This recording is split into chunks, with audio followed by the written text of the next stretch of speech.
तो देखी सब है जन्मेजय भैया के अभी उठा लेनी। हर हर महादेव। हर हर महादेव। जय दी कम से कम आगे तो बढ़नी दादा हमारा याद रहेगी राधे राधे से आगे ना माँ राधे तो हृदय में है, महादेव सर पे। राधे राधे से आगे बढ़ के हर हर महादेव तो कहीं नहीं। तो चली आगे जो हुई तो सबको बताई जो हमनी के। हाँ भैया हाँ जी। तो हमनी के घूमत फिरत रहे नहीं जा सही है। अभी कोई नहीं है जब ब्लॉक में रमता जो का भैया करी है रमता जोगी बहता पानी। हाँ रमता जोगी बहता पानी। अभी ब्लॉक में कोई नहीं है। वीडियो साहब बड़े न सीओ साहब बड़े केहू होइले नहीं मन कोई लगे कुछ कह दी खबर बजे वाला 12। हाँ बजे वाला 12 हम वह सब के अभी 8 बजे तो ना वो लोग के चेहरा पे बजल हुई 12।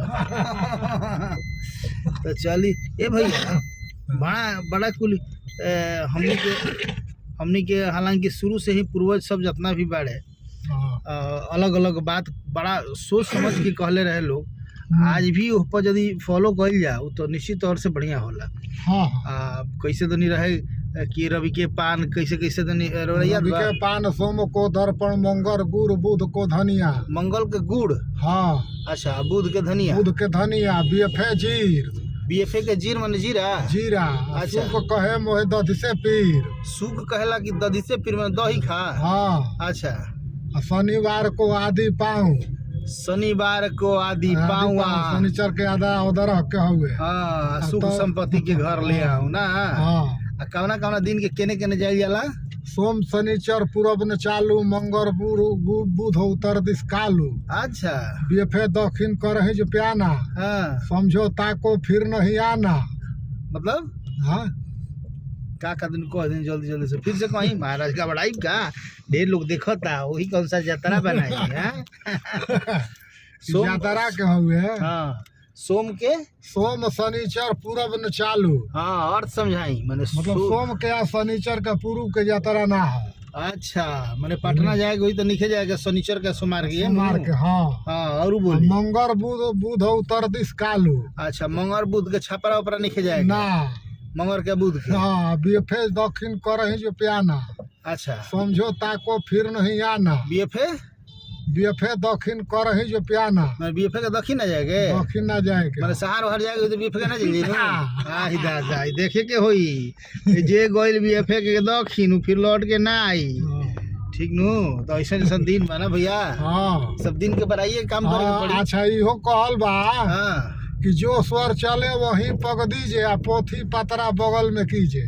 जो स्वर चले वही पग दीजिए। हाँ एक मतलब जो नाक से जो स्वर चलता। हाँ जो नाक जो पहिलका दो स्वर होला। हाँ सूर्य स्वर और चंद्र स्वर। हाँ दाहिना जो नाक के छेदा बड़ुए उससे सांस निकलता ओकरा के सूर्य स्वर कहल जाला। अच्छा आ बवारा के जो बड़ुए तो चंद्र स्वर कहल जाला। वाह जन्नी हाँ तो कहे वाला के मतलब कि ज्योतिष के गणना कहते हुए कि जो स्वर चले जवन नाक के स्वर चले तो उहे गोड़ काढ़ के आगा निकाल। हाँ मैंने नाक के चेक कर लेबे कोई सांस ऐसे हाथ ऐसे देख के कौन सांस चलता। यदि दहिना नाक चल दोनों एक संग ना चले दोनों एक संग चली तो फिर का कहे बाप रे बाप ना भैया। तो समझी कि संते होगी कुंडली खुल गई तो मतलब दोनों स्वर चले लगे। हाँ आग पाछ दोनों जाने लगे। जी आग पाछ दोनों जाने लगे। यदि दोनों चल दोनों केहू के ना चले बहुत कम ऐसा संजोग होला के दोनों चलेला। लेकिन चेक कर ली कि कौन चलता दहिनका चलता कि बायां चलता।